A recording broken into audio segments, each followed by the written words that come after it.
उन्होंने पूरी exam date को काफी ज्यादा चेंज कर दिया, 2-3 महीने जो है पीछे कर दिया। बिल्कुल। इस समय जो बच्चों का माइंडसेट है वो काफी पैनिक वाला है। बिल्कुल। इसको अगर टैकल करना तो कैसे किया जाए? इंग्लिश यूनिवर्सल है, दुनिया का आप कोई भी एग्जाम उठा लो, वहाँ पर 3 ही एलिमेंट्स हैं, रीडिंग, वोकैबुलरी और ग्रामर। आपने जब क्वालिफाई किया था तो आपकी भी कुछ स्ट्रेटजी रहा करती होगी। इस समय अगर आपकी स्ट्रेटजी क्या होती? सबसे पहले हमें ये जानना पड़ेगा कि हमारा सिलेबस हमसे क्या पूछता है। अब वो क्या देख रहा होगा कि इंपॉर्टेंट टॉपिक पता लग जाए, बिल्कुल, हम बिल्कुल, इतना पढ़ लें उससे हमारा सिलेक्शन हो जाएगा। 90% बच्चा तैयारी शुरू करता है तो पहले दिन ग्रामर की किताब उठाता है कि ये पूरी कर लूँ, यही आएगा। जबकि फैक्ट ये है कि वो सबसे आखिरी कदम होना चाहिए। पढ़ वो शायद इंग्लिश भी रहा है, सुबह शाम शायद वो वहाँ पर भी लगा रहा है, बट शायद वो चीज़ें नहीं पढ़ रहा जो उसको पढ़ने की ज़रूरत है। हमारा कॉन्सेप्ट क्लियर है पर हमारी स्पीड नहीं मिल पाती। बिल्कुल। अगर स्पीड को बढ़ाना हो तो मॉक टेस्ट के अलावा और कोई प्रैक्टिस ऐसी है जो हेल्प कर सकती है स्पीड को मेंटेन करने के लिए? यहाँ पर स्पीड का कंसर्न है बट उतना बड़ा कंसर्न नहीं है। जब हम इंग्लिश सब्जेक्ट की बात करते हैं तो क्लियरली सिलेबस में डिफाइंड होता है कि ये पैटर्न आपके एग्जामिनेशन में पूछे जाते हैं। तो अगर आप तैयारी कर रहे हैं, अगर कोई भी स्टूडेंट तैयारी कर रहा है तो उसको पहला कदम यही बोलूँगा, मैंने भी पहला कदम ये लिया था, मैंने अपनी रीडिंग बढ़िया की थी। Hello and welcome everyone, welcome to agriculture Adda 24/7। आज का सेशन आपके लिए मोस्ट इंपॉर्टेंट होने वाला है। अगर आप IPS AFO के प्रीलिम्स को देने वाले हैं और आपके मन में कोई भी डाउट है तो मैं आज आपसे वादा करता हूं कि आज के सेशन के बाद आपके अंदर कोई भी डाउट रहेगा ही नहीं। साथ ही साथ आपको IPS AFO के प्रीलिम्स के लिए कंप्लीट गाइडेंस मिलने वाला है। अब ये गाइडेंस किसके साथ मिलने वाला है? तो हमारे साथ हैं आपके बेहतरीन सर, जो आपको इंग्लिश के महागुरु माने जाते हैं, वो है अनुभव Goswami sir. Thank you Akash sir, सबसे पहले तो इनवाइट करने के लिए। और जैसा कि हम जानते हैं AFO का डेट ऑलमोस्ट डिसाइड हो चुका है, तो जब जनरली डेट डिसाइड होता है तो एक पैनिक सिचुएशन भी क्रिएट होता है बच्चे के माइंड में। उस समय है। और वो पैनिक मैं देख पा रहा हूँ, मतलब अगर हम क्लासेस लेते हैं वहाँ पर भी बच्चे काफ़ी कंसर्न रहते हैं कि सर क्या करने की ज़रूरत है, और अलग अलग मैसेजेस के माध्यम से भी पता चलता है। तो मुझे लगता है बहुत इम्पॉर्टेंट बातें जो है हम शेयर कर सकते हैं जिससे इनकी प्रिपरेशन जो है वो फैसिलिटेट हो पाए और कहीं ना कहीं इनको एक राइट डायरेक्शन मिले कि कैसे एग्जामिनेशन को अप्रोच करना चाहिए।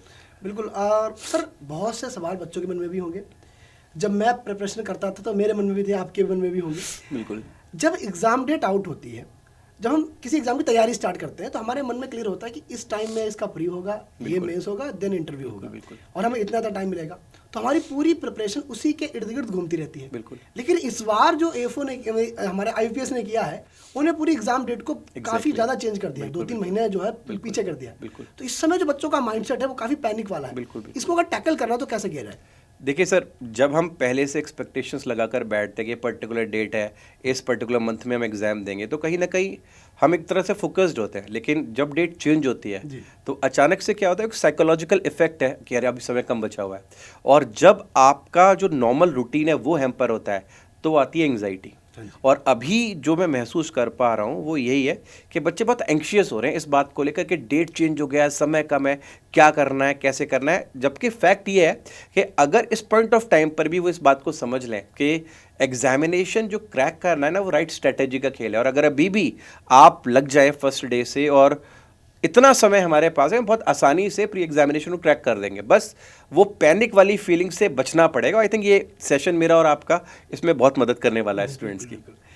तो पहला सबसे इम्पॉर्टेंट जो अभी मन में थॉट आ रहा होगा कि जो बच्चे रिपीटर होंगे उन्हें तो पता है कि क्या क्या पढ़ना है। ठीक है, रिपीटर का सेंस यहाँ पे ये जाता है कि आपने पिछली बार का प्री क्वालिफाई किया था, है ना? क्योंकि अगर आपने ऐसे ही मजे में दे दिया है तो वो रिपीटर के सेंस में नहीं है, वो फ्रेशर ही हो गया। तो उन्हें तो पता है कि भाई किस तरीके से पढ़ना है, हर टॉपिक का रिवीजन कर रखा होगा, कॉन्सेप्ट क्लियर होंगे, बस आपको अच्छे से रिवीजन करना है।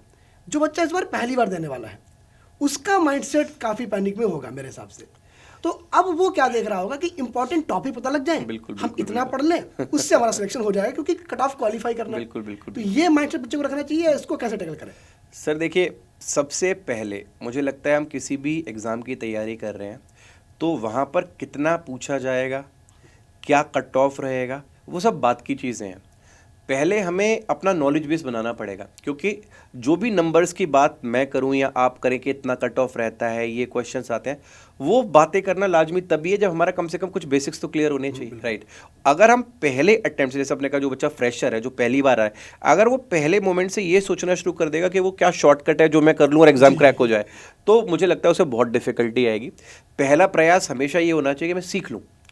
और सीखने के लिए देखिए सर, इंग्लिश बहुत सिंपल सब्जेक्ट है, हमने ज़बरदस्ती कॉम्प्लिकेटेड कर रखा है। इंग्लिश यूनिवर्सल है, दुनिया का आप कोई भी एग्जाम उठा लो, वहाँ पर 3 ही एलिमेंट्स हैं, रीडिंग, वोकैबुलरी और ग्रामर। हमारा जो IBPS का पैटर्न रहता है वहाँ पर जनरली रीडिंग पर ज़्यादा फोकस रहता है। और रीडिंग एक ऐसी चीज़ है, बच्चे कह रहे होंगे मैं फ्रेश हूँ सर मैं तो शुरू करूँगा, आप शुरू नहीं करेंगे, आप बचपन से स्कूल से करते हुए आ रहे हैं।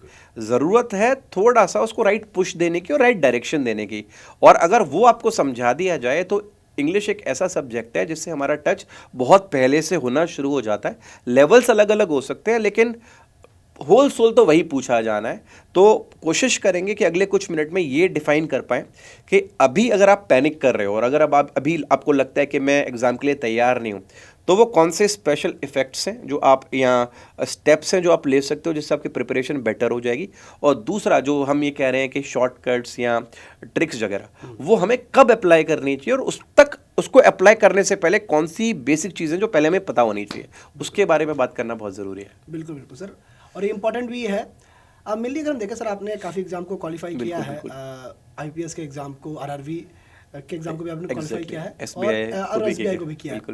तो अगर मैं ओवरऑल प्रीलिम्स को देखूं, अगर हमें ओवरऑल प्रीलिम्स क्वालिफाई करना है अब से, तो आपने जब क्वालिफाई किया था तो आपकी भी कुछ स्ट्रेटजी रहा करती होगी। बिल्कुल बिल्कुल। इस समय अगर आपकी स्ट्रेटजी क्या होती, क्योंकि एक समय जो मिला है वो काफ़ी कम मिला है और आपके पास भी उतना ही समय होगा, अगर होता तो आपकी स्ट्रेटजी क्या होती? देखिए सर, सबसे पहले हमें ये जानना पड़ेगा कि हमारा सिलेबस हमसे क्या पूछता है, क्योंकि वो सबसे पहला पड़ाव है। जब हम इंग्लिश सब्जेक्ट की बात करते हैं तो क्लियरली सिलेबस में डिफाइंड होता है कि ये पैटर्न आपके एग्जामिनेशन में पूछे जाते हैं। जो भी आपके क्वेश्चंस आएंगे पहले से डिफाइंड होता है कि लगभग 40 to 50% क्वेश्चन पैसेजेस से आएंगे। अब हम ये भी जानते हैं कि जो पेपर है वो क्वालिफाइंग पेपर है, हमें कट ऑफ क्रैक करना है, हमें कोई रैंकिंग वहाँ नहीं बनानी, हमें कोई टॉप नहीं करना, हमें आउट ऑफ आउट नहीं लेकर आने। तो हमारी अप्रोच बहुत ही सिंपल होनी चाहिए कि रीडिंग के साथ हम शुरुआत करें। सबसे पहले जो भी पढ़ रहे हैं पढ़ते रहें, पास्ट में भी पढ़ते हुए आए हैं। सबसे इम्पॉर्टेंट पहलू है कि बात जो भी हमसे पूछा जाएगा उसको समझने की एबिलिटी होनी चाहिए। अगर मैं आपको शॉर्टकट्स बता दूं, मैं आपको कह दूं कि 5 क्वेश्चन यहाँ से आते हैं, 5 क्वेश्चन यहाँ से आते हैं, वो करोगे आप तब ना जब आपको समझ में आएगा। तो वो बहुत ज़रूरी है। और स्पेसिफिकली मैं देखता हूँ AFO के जो स्टूडेंट्स हैं उनका जो बेसिक इंग्लिश होता है वो उसमें कहीं ना कहीं बहुत खामियां होती हैं, और वो खामियां इसी वजह से और बड़ी हो जाती हैं क्योंकि वो शॉर्टकट ढूंढ रहे होते हैं। पहले मोमेंट से उनके दिमाग में होता है बस उतने नंबर आ जाएं जितने से मेरा प्री क्लियर हो जाए, और एंड रिजल्ट होता है उतने भी नहीं आते जितने से प्री क्लियर होता है। तो जब मैं स्टूडेंट था और जब मैं अलग अलग एग्जामिनेशन की तैयारी कर रहा था तो मैंने भी बहुत डाइवर्स एग्जामिनेशंस की तैयारी की। मतलब ऐसा नहीं है कि मैं सिर्फ बैंक ही दे रहा हूँ, मैंने SSC का भी एग्जामिनेशन दिया। और उस जर्नी में मैं एक बात समझ पाया कि पैटर्न अलग हो सकता है, सिलेबस अलग हो सकता है, लेकिन बेसिक फाउंडेशन सभी का सेम है। पहला स्टेप अपना रीडिंग बढ़िया कर लो। रीडिंग बढ़िया होगा तो धीरे धीरे वोकैबुलरी सुधरने लग जाती है। वोकैबुलरी बेहतर होती है, रीडिंग बेहतर होती है तो ग्रामर पे उसका रिजल्ट आना शुरू हो जाता है। मैंने देखा है 90% बच्चा तैयारी शुरू करता है तो पहले दिन ग्रामर की किताब उठाता है। हाँ जी। ये पूरी कर लूँ यही आएगा, जबकि फैक्ट ये है कि वो सबसे आखिरी कदम होना चाहिए। तो अगर आप तैयारी कर रहे हैं, अगर कोई भी स्टूडेंट तैयारी कर रहा है तो उसको पहला कदम यही बोलूँगा, मैंने भी पहला कदम ये लिया था, मैंने अपनी रीडिंग बढ़िया की थी, कंसिस्टेंटली न्यूज़पेपर्स पढ़ता था। आजकल तो सर इतने सारे माध्यम हैं सीखने के, हमें कुछ करना ही नहीं, हमें इतने बेहतरीन टीचर्स पढ़े हुए हैं जो सिखाने के लिए तैयार हैं। हमारे अंदर जज्बा होना चाहिए सीखने का। और जब हम खुद पढ़ते हैं और जब हमें कोई गाइड करके पढ़ाता है उसमें ज़मीन आसमान का अंतर होता है। अगर हम खुद पढ़ रहे हैं तो शायद उसको क्रैक करने में हमें 6, 8, 10 महीने लग सकते हैं, लेकिन अगर हमें कोई गाइड कर रहा है उसी चीज़ में तो वो जर्नी बहुत छोटी हो जाती है, और वो करना बहुत ज़्यादा ज़रूरी है। गाइडेंस बहुत इंपॉर्टेंट फैक्टर है। और सिंपल बात है सर, इंग्लिश इतना बड़ा चैलेंज है भी नहीं, चैलेंज हमने खुद ही बना रखा है उसको। वो हमें लगता है इसलिए बना भी रखा है क्योंकि सही टाइम पे सही गाइडेंस मिल नहीं पाता। एग्जैक्टली, बिल्कुल। और अगर सही गाइडेंस मिल जाए तो प्रॉब्लम इतनी आए बिल्कुल बिल्कुल बिल्कुल। अब जैसे हाँ बिल्कुल सही आपने कहा कि पहले इतना नहीं हो पाता था भाई। कोई सुबह पहले द हिंदू एडिटोरियल की पूरी सही बात है, नहीं होता था, डिक्शनरी लेते थे और उससे प्रॉपर ढूंढते रहते थे। अब तो आपको पता ही है कि सर का डेली एक द हिंदू एडिटोरियल भी होता है जिसमें सर एंटोनियो जोनी सब कुछ करवाते हैं, देखा है। ठीक है, अब इतना सब कुछ आपको सोचिए 1 घंटे में सब कुछ मिल जा रहा है। अब आपको सिर्फ बार बार रीडिंग लगानी है, बार रीडिंग लगानी है, आपका ऑटोमेटिक स्ट्रांग हो जाएगा। एक और आता है कि मुझे ऐसा लगता है कि थोड़ा सा ये दिमाग में बच्चों के आ जाता होगा कि इंग्लिश की कटाव 2.5, 3, 4, 5 नंबर जाती है ना, मैथ की 8-9 नंबर जाती है, 8-9 नंबर इतना ले आए हम क्वालिफाई कर लेंगे। एक सबसे बड़ा जो आप जो नंबर देखते हो ना, उनमें फ़र्क ये है कि भाई मैथ के और रीजनिंग के आपको 1 में से 1 नंबर मिलता है पूरा, बिल्कुल 50 में 50। बिल्कुल। इंग्लिश के तो आधा ही नहीं मिलता आधा है। नंबर मिलता है, यानी कि अगर इंग्लिश कट ऑफ 5 गई है तो आप 10 मानिए, 10 मार्क्स, 10 क्वेश्चन आपको अटेम्प्ट 10 करने क्वेश्चन, पड़ेंगे। अब 10 मानिए, और 10 अगर आप मानोगे तो क्वांट और रीजनिंग के बराबर ही गई। बिल्कुल, तो बिल्कुल। सबसे पहले माइंड से जरूर चेंज करना है कि इंग्लिश कट ऑफ कम जाती है, वो ज़्यादा जाती है, क्योंकि आप उसका नंबर आधा मिलता है, बिल्कुल, तो हम कहीं ना बिल्कुल। कहीं फंस जाते हैं। एग्जैक्टली। एक और सवाल बच्चों के मन में काफ़ी रहता है कि हमें मॉक टेस्ट कब से लगाने चाहिए, क्योंकि हम मॉक टेस्ट अभी से लगाने स्टार्ट करें तो हमारे नंबर काफ़ी कम आ जाते हैं, है ना, तो हम काफ़ी डिमोटिवेट हो जाते हैं। तो वो मोटिवेशन कैसे मेंटेन करें, मॉक टेस्ट लगाने का सही टाइम क्या है और सही अप्रोच क्या है? देखिए, जो भी बच्चे देख रहे हैं, पहले तो सर मैं फ्रेशर्स के लिए बात करना चाहूँगा जिन्होंने पहले कभी एग्जाम नहीं दिया। एक सिंपल सा कैलेंडर बता देता हूँ, आप वो करिए, आपको बहुत ज़्यादा दिक्कत आएगी नहीं। कट ऑफ निकालने में भी दिक्कत नहीं है, और कट ऑफ से ऊपर ही जाएंगे, आप बहुत ऊपर जाएंगे। देखिए, आप अगर शुरुआत कर रहे हैं, सबसे पहले आपको सुबह द हिंदू एडिटोरियल करने की आदत डालनी पड़ेगी। कारण क्या है कि आप जिस एग्जाम में बैठने वाले हैं, लगभग वहाँ पर 18 से 20 क्वेश्चन तो सीधे पैसेजेस से आएंगे। उसके बाद अलग से वोकैबुलरी पूछी जाएगी, क्लोज टेस्ट पूछे जाएंगे, पैराजम्बल्स पूछे जाएंगे। कुल मिलाकर 50% से ज़्यादा रेशियो आपका रीडिंग का रहेगा। रीडिंग का कोई सिलेबस होता नहीं है, कोई किसी किताब में आप उसे बाउंड कर नहीं पाओगे। जिस तरह से पैसेजेस द हिंदू में आते हैं, इकोनॉमी से रिलेटेड हैं, सोशल इश्यूज से रिलेटेड है, एग्जैक्टली वही आर्टिकल्स आपको एग्जाम में पूछे जाते हैं। हम अपने हिंदू एडिटोरियल में एक अच्छी चीज़ और करते हैं कि जिस तरीके के क्वेश्चंस पूछे जाते हैं, एमसीक्यूज पूछे जाते हैं, हम वो एमसीक्यूज भी बच्चे को कराते हैं। तो जो 1 घंटे का सेशन है उसमें क्या होता है, आपकी वोकैबुलरी बढ़िया हो रही है, हम वर्ड्स कर रहे हैं, साथ में आप पैसेज के क्वेश्चंस भी कर रहे हो। आप पहले दिन है आपका, आपने कभी कुछ नहीं पढ़ा, आप उसको ज्वाइन करो। जब आप 10-15 दिन लगाते हो तो आपको ये रियलाइज होता है कि आपके अंदर पढ़ने की क्षमता थोड़ी सी क्या हो रही है, बेहतर हो रही है। जैसे आप पहले दिन थे, उससे आप अभी क्या हो रहे हो, धीरे धीरे ऊपर जा रहे हो।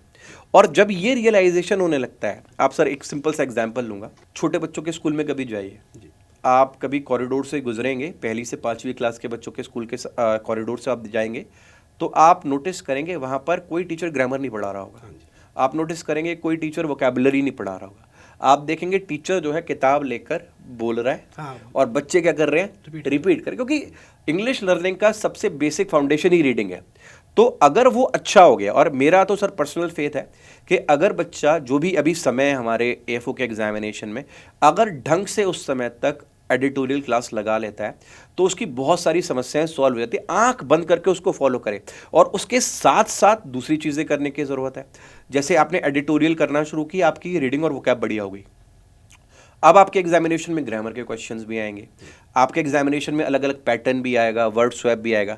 तो उसके लिए मुझे लगता है कि एक फ्रेशर बच्चे को स्पेसिफिकली एक बार फॉर्मली कोर्स भी करने की ज़रूरत है। बहुत ज़रूरी हो जाता है उसको ये समझना, अंग्रेजी तो सर एक ओशन है, अब उस ओशन का इतना सा हिस्सा आपका एएफओ एग्जामिनेशन है, तो वो इतना सा हिस्सा है क्या, वो कौन बताएगा, टीचर बताएगा। और जब आप किसी गाइडेड कोर्स में रहते हैं तो आपको ये रियलाइज़ होता है कि मुझे ये 2-2.5 महीने मिले हैं ना, बहुत ज़्यादा है, कोर्स उतना है ही नहीं, क्योंकि मेरा जो एग्जाम है वो तो क्वालिफाइंग नेचर का है। तो अगर राइट गाइडेंस हो तो टीचर ये बता देता है कि बेटा आप इन चीज़ों पर फोकस करो, आपको बहुत ज़्यादा कुछ इधर उधर हाथ पैर मारने की ज़रूरत नहीं है, आप क्रैक कर दोगे। जब बच्चा बिना गाइडेंस के भागेगा तो वो क्या करेगा, ये भी कर लूँ, ये भी कर लूँ, ये भी कर लूँ, और एंड रिजल्ट क्या होगा, कुछ भी नहीं करता, और फिर अल्टीमेटली कट ऑफ से था। मैं इतने सारे स्टूडेंट से बात करता हूँ सर, हाईली टैलेंटेड बच्चे जिनका कोर नॉलेज जो एग्रीकल्चर के सब्जेक्ट का है बेहतरीन है, इनफैक्ट मैथ्स और रीजनिंग भी बहुत बढ़िया है, लेकिन बार बार फेलियर फेस कर रहे हैं। क्यों, सिर्फ एक फैक्टर की वजह से। आप खुद सोचिए, अगर मैं ये कहूँ कि वो पढ़ने वाला बच्चा नहीं है तो ये गलत है, क्योंकि वो पढ़ रहा है, उसका बाकी सब्जेक्ट्स में परफॉर्मेंस बहुत हाई है। प्रॉब्लम यहाँ पर है कि उसको ये नहीं पता कि बढ़ना कैसे आगे। पढ़ वो शायद इंग्लिश भी रहा है, सुबह शाम शायद वो वहाँ पर भी लगा रहा है, बट शायद वो चीज़ें नहीं पढ़ रहा जो उसको पढ़ने की ज़रूरत है। शुरुआत अगेन वह कहूँगा, रीडिंग से शुरू करो, एडिटोरियल सेशंस लगाइए, ग्रामर का कोर्स एक बार फॉर्मली ज़रूर पूरा करिए, मतलब स्ट्रक्चर्ड तरीके से, टुकड़ों में मत पढ़िए, 1, 2, 3, 4 करके ख़त्म करिए। और मॉक, मुझे लगता है कि अगर आप फ्रेशर हो तो शुरुआत में मॉक मत लगाओ कुछ दिन, आप लगभग 1 महीना, अगर बिल्कुल ज़ीरो से शुरू करो, 1 महीना रुको, फिर उसके बाद मॉक लगाना शुरू करो। पहले अगर आप तैयारी कर चुके हो, 2, 4, 5 महीने से कर रहे हो, तो हफ्ते में 1 दिन का मॉक आप लगाइए। और सिर्फ मॉक लगाने से भी कुछ नहीं होगा। अगर आपका मॉक 1 घंटे का है तो आप उसको 2 घंटे का मानिए, बाकी 1 घंटा ये बैठ कर देखिए गलत कहाँ पर हुए हो। जो सॉल्यूशंस दिए हुए हैं वहाँ से वो चीज़ें पकड़िए जहाँ पर आप बार बार गलत हो रहे हैं, उनको किसी सेपरेट कॉपी में नोट डाउन करिए। वो क्या करेगा, आगे की गाइड का काम करेगा। आपको पता रहेगा कि मेरे अंदर ये जो है डेफिशिएंसीज हैं, ये कमियां हैं, और मैं करता रहूँगा। एक चीज़ और सर मैं ऐड करना चाहूँगा, मॉक ज़रूरी है, लेकिन ज़रूरी उस बच्चे के लिए जिसके पास नॉलेज है। सिर्फ मॉक करने से मार्क्स कभी नहीं बनेंगे। मॉक्स करने से डिसअपॉइंटमेंट ज़रूर हो सकता है, आपको एक पॉइंट ऑफ टाइम पर ये ज़रूर लग सकता है कि यार नंबर तो बनते नहीं है, क्या ही मॉक लगाऊं, पढ़ना ही छोड़ देता हूँ। लेकिन अगर आप पढ़ रहे हो, साथ में मॉक लगा रहे हो, आज आपके मान लीजिए 2 नंबर बन रहे हैं, तो अगले दिन आपके 3 बन रहे हैं ना, तो एक मोटिवेशन है आपके लिए, वो आपको नीचे नहीं लेके जाएगा। लेकिन अगर आप सिर्फ मॉक लगा रहे हो, आपके 2 बन रहे हैं, तो आप डिमोटिवेट हो जाओगे। तो mock is always secondary, first is learning. तो जो फ्रेशर बच्चे हैं, पहले सीखने का प्रयास करें। और सर देखिए, प्री एग्जामिनेशन में हम जानते हैं क्वालिफाइंग है, बहुत रेस लगाने की भी ज़रूरत नहीं है मॉक की। आप पहले खुद को थोड़ा सा कंट्रोल में लेकर आइए अपने सब्जेक्ट के, उसके बाद अपने कंफर्ट जोन के हिसाब से मॉक लगाइए। आप पर्सन टू पर्सन डिपेंड करता है, कोई 2 लगा सकता है हफ्ते में, कोई 3 लगा सकता है। एग्जाम बिल्कुल पास आ जाए तो आप ज़्यादा भी लगा सकते हैं, बट अल्टीमेटली उससे पहले आपकी प्रिपेयर्डनेस होनी चाहिए एग्जाम को लेकर। हाँ, क्योंकि मतलब ये बहुत सही भी है कि आप एटलीस्ट 50% सिलेबस तो बिल्कुल कवर करिए। बिल्कुल। आप 50% कवर नहीं करेंगे, बिल्कुल एनालिसिस भी नहीं कर रहे हैं, करेंगे, और फिर कहेंगे मैं 250 मॉक लगा के गया था तो दिक्कत हो जाएगी। बिल्कुल सर, बहुत ज़रूरी है। एक और चीज़ है, जब हम स्पीड की बात करते हैं अपने एग्जाम में, क्योंकि स्पीड का काफ़ी ख्याल रहता है बिल्कुल। पूरे प्रीलिम्स में। हमें ये पता है कि हमें क्वांट में ये सब टॉपिक्स तैयार कर लिए, रीजनिंग में तैयार कर लिए, इंग्लिश में तैयार कर लिए, हमारा कॉन्सेप्ट क्लियर है, बिल्कुल, पर हमारी स्पीड नहीं बन पाती। बिल्कुल। तो अगर स्पीड को बढ़ाना हो तो मॉक टेस्ट के अलावा और कोई प्रैक्टिस ऐसी है जो हेल्प कर सकती है स्पीड को मेंटेन करने के लिए? सर देखिए, हम अगर अपनी प्रिपरेशन को स्टेप बाय स्टेप लेके चलें, जब आप सीख रहे हैं तब स्पीड को आप साइड में रख दो, पहले आप सीख लो एक बार, ठीक है। जब आपने सीख लिया, जैसे आपने कहा 50% आपने सीख लिया, अब आती है स्पीड प्ले में। अब सर ये भी मैं ऐड करना चाहूँगा कि जैसे ये IBPS PO या क्लर्क का एग्जामिनेशन तो है नहीं जहाँ 20 मिनट में आपको 30 सवाल सॉल्व करने हैं। यहाँ पर स्पीड का कंसर्न है, बट उतना बड़ा कंसर्न नहीं है। दूसरा, हमें ये भी पता है कि यहाँ पर स्कोर करने का झंझट नहीं है, यहाँ पर एक सेटिस्फैक्ट्री नंबर पर लाने का क्वेश्चन है। मुझे पता है अगर मैं 20 क्वेश्चन अच्छे से अटेम्प्ट कराया तो वेरी स्ट्रॉन्ग चांस कि मैं निकाल दूंगा एग्जामिनेशन। तो स्पीड उतना बड़ा प्रॉब्लम नहीं आता, लेकिन हाँ, इतना भी हमें स्लो नहीं होना है कि हमारा पूरा पेपर ही निकल जाए, एक ही पैसेज में अटके रह जाए। तो इसके लिए भी एक सिंपल सा सोल्यूशन है। अगर आप खुद रीडिंग कर रहे हैं तो एक लैंडमार्क बना लीजिए। ये है कि आपको आदत होनी चाहिए लगभग 200 से 250 शब्द पढ़ने की 1.5 मिनट के अंदर। अगर आप 1.5 मिनट के अंदर 200 से 250 शब्द पढ़ पाते हैं तो ना तो आपका पेपर छूटेगा और आप कट ऑफ के भी पा रहे हैं। और पढ़ पाते हैं का मतलब सिर्फ रीड नहीं करना, साथ में आप कॉम्प्रीहेंड भी कर रहे हैं, समझ भी रहे हैं। एक आइडियल टाइम है। कारण ये है कि जो आपका इंग्लिश का पेपर एग्जाम में आएगा वो पूरा रीडिंग बेस्ड होगा। अगर आपको पैसेज करना है तो आपको रीड करना है, जंबल्स करने हैं तो रीड करना है, क्लोज टेस्ट करने हैं तो रीड करना है। तो पहला स्टेप तो रीडिंग हैबिट ही है। और एक और सर इंपॉर्टेंट चीज़, स्पीड से ज़्यादा ज़रूरी क्या होता है ना, जिस बच्चे को पढ़ने की आदत नहीं होती वो थकता बहुत जल्दी है पढ़ते हुए, एग्जॉशन होता है। उसके लिए बहुत ज़रूरी है कि कंसिस्टेंट आपको रीडिंग की प्रैक्टिस करनी है। और उसके लिए आई थिंक एडिटोरियल बहुत बढ़िया माध्यम है। वहाँ पर 1 घंटे तक आप लगातार करते हो, आपका दिमाग जो है उसके लिए ट्रेन होता है। तो पहला काम तो यही करो आप कि स्पीड बाद में सोचो, पहले पढ़ो। जब पढ़ लोगे और जब आप वीकली मॉक लगाओगे या वीक में 2 बार लगाओगे, आपकी स्पीड इंप्रूव होगी। साथ में सर एक और सॉल्यूशन है इसका कि जैसे कभी कभी हम डायरेक्टली खुद मॉक लगाते हैं तो क्या होता है कि वो रिस्पॉन्स नहीं आ पाता। हम अकेले होते हैं, कभी सही कर रहे हैं, कभी गलत कर रहे हैं, आंसर की देख रहे हैं, तब भी नहीं पता चलता। तो ऐसे में ज़रूरी हो जाता है कि अगर हम असिस्टेड मॉक्स लगाएं, जैसे आप अपने मेंस के लिए भी तैयारी करवाते होंगे तो आप MCQs करवाते हैं, बच्चे को बोलते हैं कि भैया इतने समय में आप सॉल्व करो, तो बच्चे का दिमाग ट्रेन होता है। तो उसके लिए आप क्या कर सकते हो, आप असिस्टेड मॉक्स लगा सकते हो। जैसे हमारा क्लास होता है 11 बजे, वहाँ पर हम क्या करवाते हैं, क्वेश्चंस करवाते हैं, टाइमर लगाया 30 सेकंड का। तो भले ही आप ना कर पाओ 30 सेकंड में, लेकिन आपके ऊपर एक प्रेशर है कि यार इसको मुझे 30 सेकंड में निकालना है। तो आज नहीं होगा, कल नहीं होगा, परसों नहीं होगा, लेकिन आपका दिमाग खुद को ट्रेन कर लेगा उस टाइम पीरियड के लिए। और इससे अतिरिक्त मुझे लगता नहीं है बहुत कुछ करने की ज़रूरत है। मेरा मानना है कि कोई भी प्रिपरेशन अगर हम करें ना, उसका मोटो होना चाहिए सिंपल। वो प्रिपरेशन हमेशा सिंपल होनी चाहिए। जब हम 500 चीज़ें डाल देते हैं ना उस प्रिपरेशन में, तब हम खुद भी कंफ्यूज होते हैं और प्रिपरेशन भी गड़बड़ होती है। और सिंपलेस्ट तरीका, रीडिंग, फोकस करो, एडिटोरियल करो बढ़िया तरीके से, फॉर्मली एक बार अपने कोर्स को पूरा करो, पूरे औपचारिक तरीके से, right from start till and. आप साथ में प्रैक्टिस करते रहो, आपको कुछ सोचने की ही ज़रूरत नहीं है, ऑटोमेटिकली आप एग्जाम तक उस लेवल पर पहुँच जाओगे। और बहुत सही तरीके से सर ने हर एक चीज़ को एक्सप्लेन किया है। एक और क्योंकि ये जो सवाल है ये हर एग्रीकल्चर के बच्चे में होता है। इस बार मैं एग्ज़ाम देने जा रहा हूँ, ठीक है। मेरा माइंडसेट था कि मैं अगस्त के बाद प्री स्टार्ट करूँगा, अभी मेंस पढ़ लेता हूँ। बिल्कुल।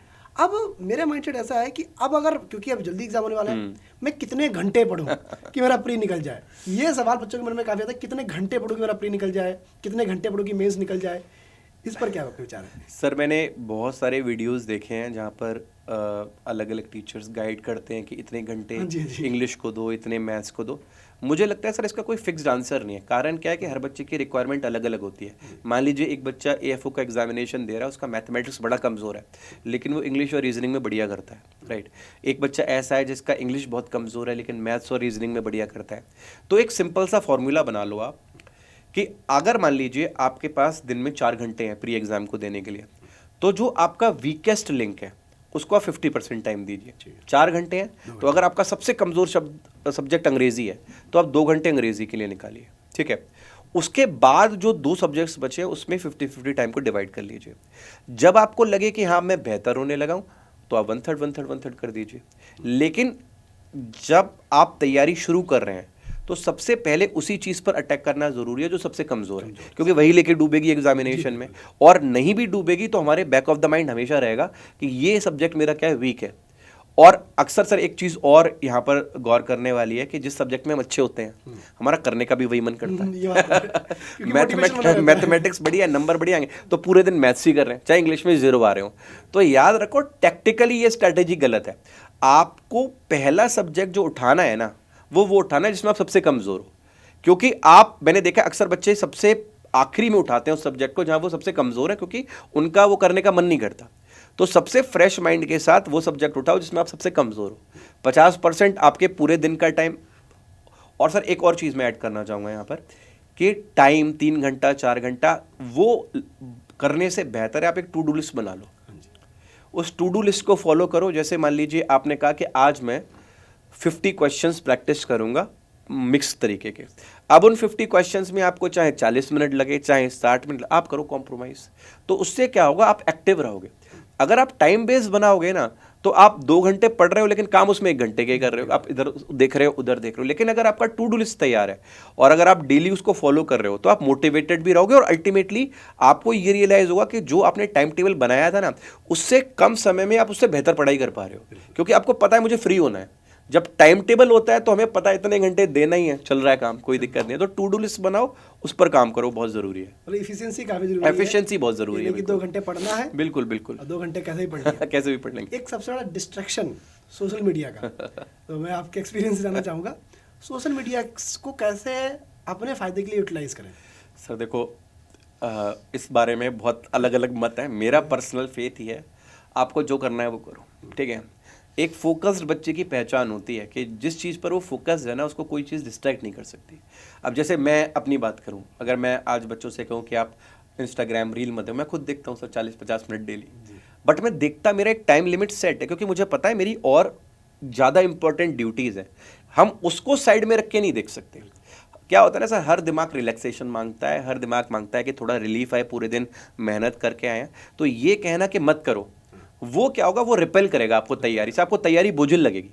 आप अगर ये सोचोगे यार कि 2 घंटे पढ़ लूँ, 15 मिनट इंस्टाग्राम चलाऊंगा, 15 मिनट जो है बाकी देखूंगा, फेसबुक यूट्यूब देखूंगा या कुछ भी देखूंगा, तो उससे क्या होता है, उससे आप मोटिवेटेड भी रहते हो, आपका मन भी लगा रहता है। और हमें ये भी नहीं मानना चाहिए हमारे लिए तैयारी कोई सजा थोड़ी ना है, तैयारी भी एंटरटेनिंग होनी चाहिए ना। तैयारी भी एंटरटेनिंग तब होगी जब हमें इंटरेस्ट होगा उसको लेकर। वो इंटरेस्ट तभी होगा जब हम इस बात पर फोकस करेंगे कि जो हम करने जा रहे हैं हमारे लिए कोई पनिशमेंट नहीं है, जो हम करने जा रहे हैं वो एक अच्छी चीज़ है, उसमें इंटरेस्ट होगा तो शायद वो हमारी लाइफ को ट्रांसफॉर्म कर देगी। प्रॉब्लम ये रही है, बचपन से हमें ट्रेन किया गया, पढ़ाई क्या है, हुआ है, पढ़ाई क्या है, टॉर्चर है, पढ़ाई क्या है, पनिशमेंट है, तो वो हमारे दिमाग में सेट हो गया है। तो जब भी हम किताब लेके बैठते हैं तो हमें एक इंटरनल फीलिंग है हमसे ज़बरदस्ती करवाया जा रहा है। अगर आप ये फीलिंग छोड़कर ये सोचना शुरू कर दे, भैया ये ज़बरदस्ती नहीं करवाया जा रहा, लाइफ में तुम पहली बार कुछ ऐसा करने जा रहे हो जो अगर तुम करते हो तो तुम्हारी पूरी लाइफ सेट होने वाली है, राइट। तुम पूरे लाइफ स्कूल में पढ़ते रहे, कॉलेज में पढ़ते रहे, बिना किसी गोल के पढ़ते रहे, राइट। तुम्हें पहली बार पढ़ने को मिल रहा है जहाँ तुम्हारे सामने एक ऐसा गोल है जिसको तुम तुम अचीव कर लेते हो तो पूरा तुम्हारे पूरे खानदान का लाइफ ही क्या होने वाला है, इससे बड़ा मोटिवेशन क्या होगा। वो सोचकर चलोगे तो इंस्टाग्राम यूज़ करो, 15-20 मिनट यूज़ करो, आधे घंटे यूज़ करो, लेकिन फिर रेशियो बनाकर रखो अपनी प्रिपरेशन के साथ भी। हाँ, कभी कभी मन में आता भी है बिल्कुल आता है चीज़ों को लेके कि यार नहीं देखूंगा, नहीं कुछ देखूंगा। नोटिफिकेशन आ रही, बार बार मन जा रहा है। एक चीज अवॉइड कर सकते हैं सर, वो ये है कि रात में जब सो रहे हो ना, उस वक्त ज्यादा नहीं देखना चाहिए, क्योंकि वो क्या होता है, थोड़ा सा आदत डालने वाला होता है। तो उससे क्या होता है, हमारा स्लीप साइकिल खराब होता है।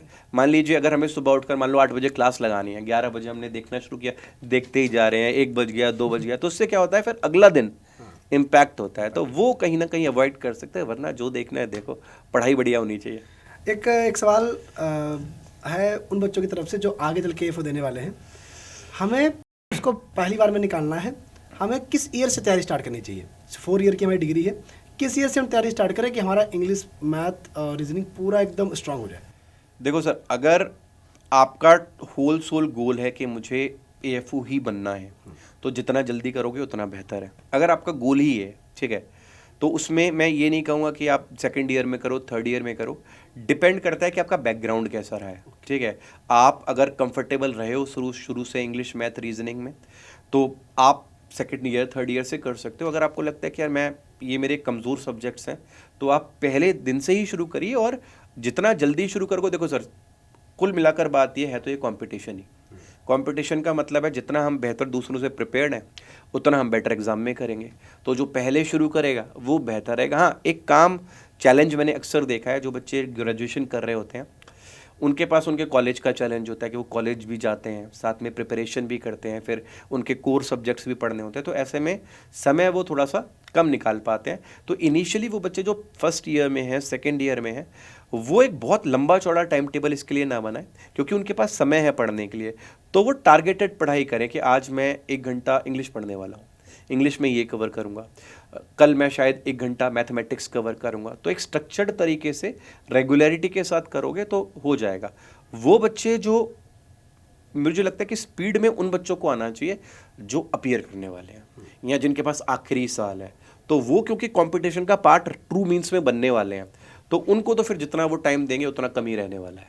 एक लास्ट क्वेश्चन है मेरा कि इस समय बच्चों को अगर मेजर टॉपिक्स की बात करें तो कौन कौन से टॉपिक्स हैं जिन पर पहले फोकस करना चाहिए, कौन कौन से हैं जो उसके बाद वो करें तो उनकी तैयारी अच्छी हो जाएगी, मेनली आपके सब्जेक्ट को लेकर?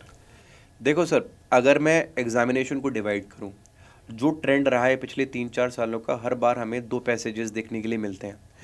कभी 16 क्वेश्चंस आते हैं, कभी 18 आते हैं, कभी 20 आते हैं। तो ये बात तो तय है कि लगभग 18-20 क्वेश्चंस आएंगे। 18-20 क्वेश्चंस मतलब 9 मार्क्स सीधे सीधे पैसेजेस से हमारे पास आने वाले हैं। तो सबसे पहले तो उसको तैयार करके साइड में रखो कि वो ऐसा सेगमेंट है जो तुम्हें मार्क्स दिलवाएगा, और वो ऐसा सेगमेंट है जिसमें लक काम नहीं करेगा। तुमने पढ़ना आता है, तुम करके ही आओगे। बाकी में क्या होता है, ग्रामर में वो कॉन्सेप्ट आ गया जो तुमने अच्छे से नहीं किया था, गलत हो गया तुम्हारा। लेकिन रीडिंग में आएगा वही जो तुमने पढ़ा हुआ है, ऑब्वियस सी बात है, तुम्हारे पास स्किल है, तुम सॉल्व करोगे। तो पहला तो रीडिंग कॉम्प्रिहेंशन हाईएस्ट प्रायोरिटी होनी चाहिए एफओ के बच्चे के लिए। उसके बाद दूसरी प्रायोरिटी होनी चाहिए उसकी ग्रामर, ठीक है। ग्रामर पर उसको फोकस करना चाहिए। मैंने बहुत सारे लोगों को कहते हुए सुना है कि ग्रामर कम मार्क्स खाता है, ग्रामर सबसे आखिरी में करो, लेकिन वो ये भूल जाते हैं कि अंग्रेजी का फाउंडेशन ही तो ग्रामर है। जब तुम सेंटेंस ही नहीं समझ पाओगे कि कौन से समय में की बात हो रही है, प्रेजेंट की बात हो रही है, पास्ट की बात हो रही है, फ्यूचर की बात हो रही है, ये जो कनेक्टर लगाया हुआ है, कंजंक्शन लगाया हुआ है, इसका मतलब क्या है, जब तुम अर्थ ही नहीं निकाल पाओगे तो तुम क्या रीडिंग करोगे, क्या वोकैब करोगे। तो पैरेलली अपना ग्रामर का भी पार्ट लेकर चलो। पैसेज देखो, पैसेज के बाद ग्रामेटिकल पोर्शन देखो। दोनों चीज़ें अगर तुमने ढंग से कर ली तो बाकी जो बच गया ना एलिमेंट, क्लोज टेस्ट है या पैराजम्बल्स है, पैराजम्बल्स मान लो सर 5 क्वेश्चंस आ गए, उनके साथ क्या होता है कि हो सकता है हो सकता है ना हो। ऐसा भी हो सकता है कि एक गलत हुआ तो सारे ही गलत हो जाएंगे, पजल्स की तरह होते हैं वो।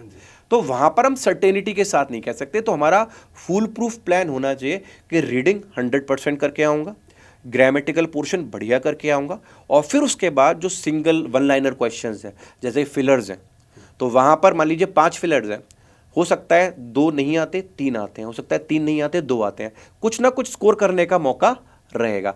उसको डिसेंडिंग ऑर्डर में लगाइए, पहले सबसे highest priority reading section, then grammatical portion, then 1 liners, और सबसे आखिरी में क्लोज टेस्ट और आपका सेंटेंस रीअरेंजमेंट। इस प्रायोरिटी पे पढ़ोगे तो मुझे लगता है बहुत ज़्यादा दिक्कत। इनफैक्ट सर, अगर बच्चा ढंग से तैयार है तो रीडिंग भी बहुत अच्छे से करके गया है तो निकाल देगा, एग्जामिनेशन क्रैक कर देगा। तो आई थिंक आपके सभी सवालों के जवाब आपको मिल गए होंगे। फिर भी अगर आपका कोई सवाल रह जाता है तो आप कमेंट में ज़रूर बताइएगा। And thank you so much sir, आपने बहुत अच्छे तरीके से गाइड किया। और ये गाइडेंस मुझे ऐसा लगता है कि जितने भी बच्चे हमारे आने वाले हैं, जो इस बार देंगे, जो अगली बार देंगे, या जो अभी सेकंड ईयर में भी होंगे, बहुत से बच्चे हमारे पास बिल्कुल सेकंड ईयर में होंगे, सेकंड ईयर में होते हैं, बिल्कुल बिल्कुल, सभी को एक प्रॉपर गाइडेंस मिल गया होगा। ठीक है, इंग्लिश ही नहीं बल्कि पूरे प्रीलिम्स को कैसे अटेम्प्ट करना है वो भी सर ने जो है अच्छे तरीके से गाइड कर दिया है। फिर भी अगर आपके मन में कोई भी डाउट है तो कमेंट में जरूर बताइएगा, साथ ही साथ फीडबैक जरूर शेयर करके आइएगा। ठीक है, मैं आपसे इसलिए बात बोल रहा हूँ क्योंकि जब आप फीडबैक शेयर करते हो ना तो हमें मोटिवेशन आता है कि हम आपके लिए कुछ बेहतर करने पे सफल हो पाए। बिल्कुल। तो जितने बच्चे फीडबैक जरूर शेयर करिएगा, चैनल को जरूर सब्सक्राइब कर दीजिएगा, और साथ ही साथ अगर आपका कोई सवाल है तो लिखना मत भूलिएगा। Thank you so much sir. Pleasure sir. Okay, all the best आपके एग्जाम के लिए। जय हिंद।